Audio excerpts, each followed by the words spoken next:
السلام عليكم ورحمة الله وبركاته. انتهى الشوط الأول ما بين الأهلي واستاد أبيجان 3-1 للنادي الأهلي. احنا قبل المباراة قلنا إن هتبقى مباراة في المتناول، فريق ضعيف يعني. مباراة سهلة على النادي الأهلي، سهلة على لعيبة النادي الأهلي، والأهلي سهلها على نفسه إن هو نازل. لعيبة الأهلي نازلة مركزة في الماتش، واخدة الماتش بجدية، وبالذات تحرك الرباعي الهجوم.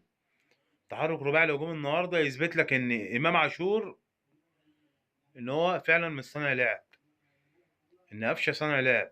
دي رقم واحد، ان قفشه يلعب صانع لعب، لاعب جنب اي حد بقى. طبعا في ملاحظه كده صغيره على مارسيل كولر في الماتشات اللي فاتت يلعب لك باتنين تمانية، اللي هو امام عاشور وجنبيه عمرو السوليه وتحتيهم واحد ستة اللي هو احمد نبيل كوكا او مروان عطيه.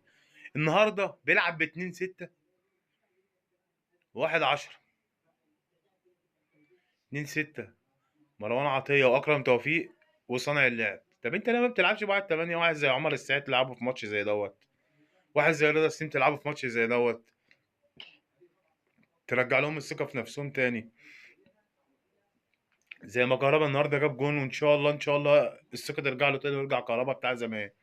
كهربا جاب الجون الاولاني، والجون التاني من محمد مجدي قفشه، والجون التالت صناعه كهربا لحسين الشحات. اه كهربا ضيع فرصه ما تضيعش. بس انا يا ابني انا عذرك والله، والله العظيم انا عذر محمود كهربا، اقسم بالله عذره.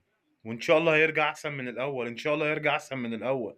كهربا ده في وقت من الاوقات كان هداف افريقيا، واحسن هدف في افريقيا هو واخده في ماتش الهلال السوداني. في عز ما انا ما كنتش لاقي مهاجم، كان هو بيلعب مهاجم، هو اصلا مش مهاجم، بس هو خلاص دلوقتي اتوظف مهاجم في النادي الاهلي.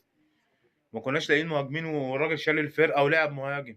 وجيت جبت موديست وقعدته احتياطي، قال لك حاضر قعد احتياطي.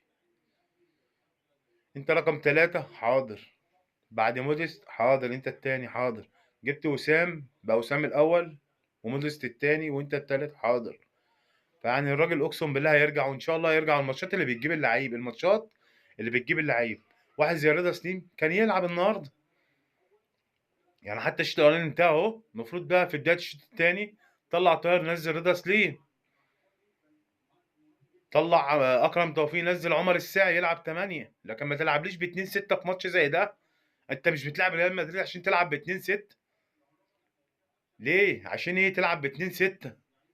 يا رب مستر مارسيل كولر كده ما يعاندش في نفسه. انا بعمل لمصلحه الفريق، ما بعملش لمصلحتي انا الشخصيه، ولا مصلحه لاعب الشخصيه، ولا احب واكره. احب واكره دي يبقى انا بضيع نفسي وبضيع الفرقه. مفيش مدرب بيحب